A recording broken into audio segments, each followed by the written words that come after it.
Ayan guys, sabi ko na gagawa ako ng bilo-bilo. Ayan. Meron akong ingredients, kamote, saging.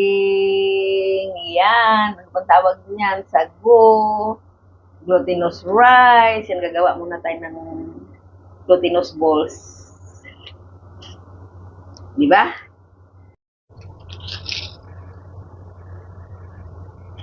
Sa susunod naman yung iba, tama na yan.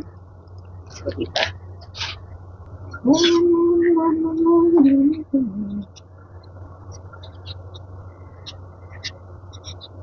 Balatan natin yung kamote. Diba? Ang ganda ng kulay.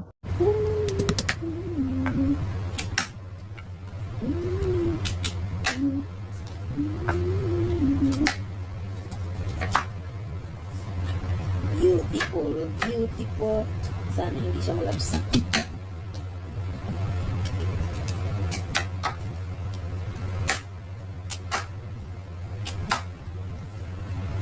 Ang ganang kulay.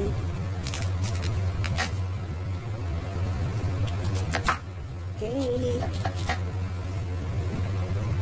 Cute, diba? Tulak na natin yung sago.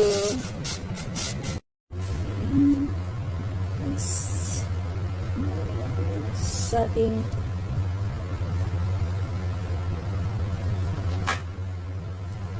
panghalo sa bilo-bilo.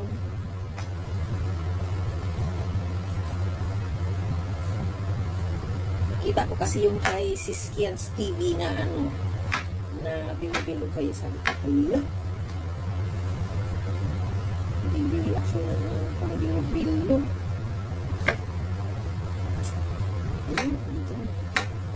Ready to cook.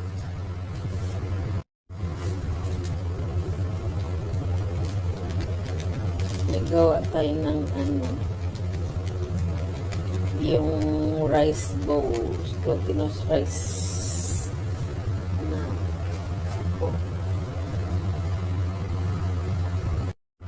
ito na yung nagawa kong glutinous, guys.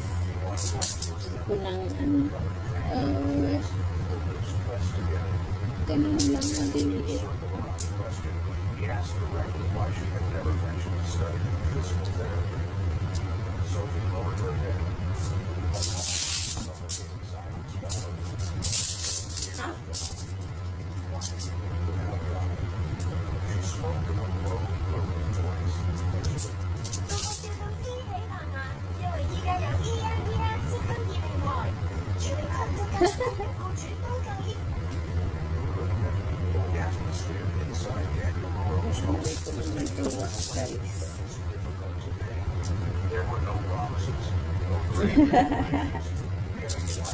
Ako lang naman kakain nito.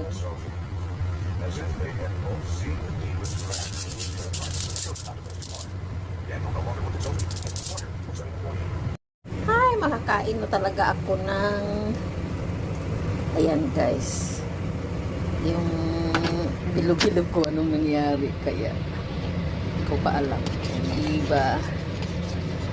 Ooh.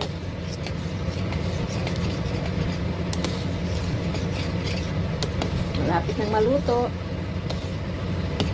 Ano lang yan, kamote at saka saging. O, diba? Tsaka yung glutinous rice. Ganon. Wow! O, diba? Ang sarap ng bilo-bilo ko. Kahit kamote at saging at saka glutinous rice. Ang dami kong saging, 3 piraso yun. Tsaka 2 kamuti lang.